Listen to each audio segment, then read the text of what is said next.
Authorities in the Democratic Republic of Congo say more than 400 civilians have been killed in recent clashes between government forces and the M23 rebels in the eastern DRC, and that is the South Kivu province. It comes a week after the president of the DRC and Rwanda signed a US-brokered peace deal in Washington, D.C.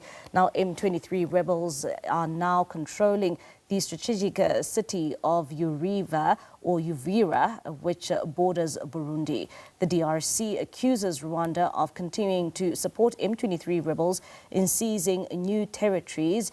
It is an accusation authorities in Kigali deny. Last week, DRC President Felix Tshisekedi and Rwanda's Paul Kagame signed a US-mediated peace deal in Washington, D.C. Now, the chairperson of the African Union and other world leaders condemned the escalation and violence and urged the M23 rebels, Rwanda and the DRC to cease hostilities and pursue dialogue to resolve the conflict. All right, for some analysis now in terms of what is taking place in the eastern DRC, we are now joined by researcher and political analyst from the DRC, Kambale Musavuli. He's live for us all the way from Washington, D.C. And sir, thank you so much for your time this evening here on SABC News. Perhaps let's start off here. What are you hearing in terms of this new escalation of violence in the DRC? Yeah, it's unfortunate that after the signing of the agreement, there is escalation of violence. The town of Uvira is under control of the M23, and allegedly there are also Rwanda Defense Force soldiers, as noted by the United States, European Union, and also UN group of experts. The African Union, as you pointed out, has also called for the escalation of the M23 advances into the city of Uvira and further. We're also hearing that they are getting closer to go to Kalemi, which is southern part of South Kivu in another province as well. So the escalation, unfortunately, is not good for the people. The people need peace after 30 years of conflict.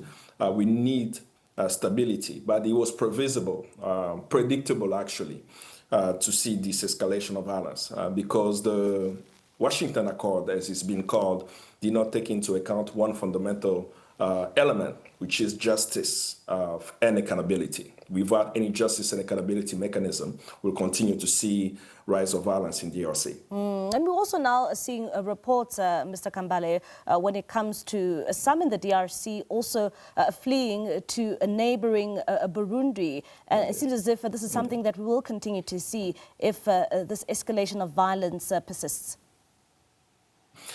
Indeed, I mean, this has been ongoing. Even taking over the city of Goma, we've seen displacement. The question we should ask ourselves, why for 30 years, millions of Congolese are finding themselves displaced from their land? You know, over 7 million Congolese have been displaced in this conflict. And we know why they're being displaced. They are living in land rich of minerals. These rebels, even though they're on one end, they say that they are fighting to liberate the Congo, to protect minority groups, somehow find their way to mines. You know, for example, the Rubaya mine, which is the largest coltan mine in the world, coltan, a mineral used in electronic devices, cell phones, and so on. So we see that while they're taking over towns, they're finding their ways into mines. The challenge for us as Congolese, we always say, we see this violence, but we see the inadequacy of the African Union or African nations. You know, how come in 2025 millions can be displaced, millions can be killed, but there is no reining in on the violence? And we know the perpetrator of violence. When we talk about the M23, we know they are backed by Rwanda. We see the evidence that's been presented to the UN Security Council, even through the African Union themselves in the statement. They're calling on Rwanda to stop. When will African countries be audacious to hold another African nation such as Rwanda accountable for the violence in the Congo so that Congo can live in peace and stability? That's the bigger story. As I say, it's unfortunate that Congolese civilians continue to be displaced, But we need justice, we need accountability and pressure on Rwanda to stop his war in the DRC. And Mr. Musavuli, when it comes to, something you made reference of, just last week we saw the signing of this peace deal that was between the two presidents, being Felix Tshisekedi as well, and he's from the DRC, as well as Rwandan President Paul Kagame. But it seems as if one would say that there have been many peace deals which have been signed.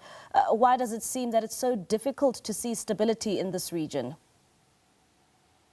As you pointed out, even South Africa has facilitated some of the peace deals in Congo. I remember Thabo Mbeki in 2002 was very essential for the peace accord that was signed between Rwanda and Congo at the time. The reason why multiple peace accords signed in DRC has not been able to bring about peace and stability is because there is no clause of accountability and justice. What do I mean by that? When we're looking at the M23 today, the commanders of the M23 are rebels who were committing crimes yesterday and continue to commit the same horrific crimes today. So if you're going from peace deal to peace deal, giving them amnesty, rewarding them with government position, ignoring the crimes that they've committed, they will continue to commit the crimes. They understand it now as a system as blackmail to the Congolese government, right? That because I'm not held accountable today, tomorrow I can do another uprising and I will actually negotiate power. So as long as there is no justice, there will not be peace in Congo. And what that justice look like is the creation of an international tribunal for Congo.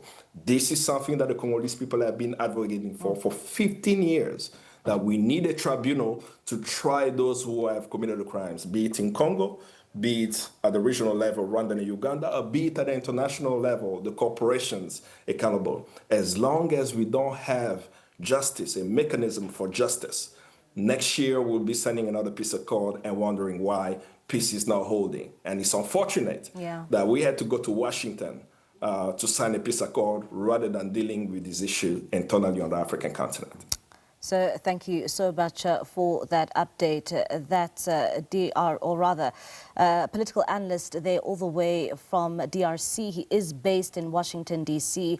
His name is Kambale Musavuli. They're just giving us that very important update, of course, as fighting escalates in the eastern DRC.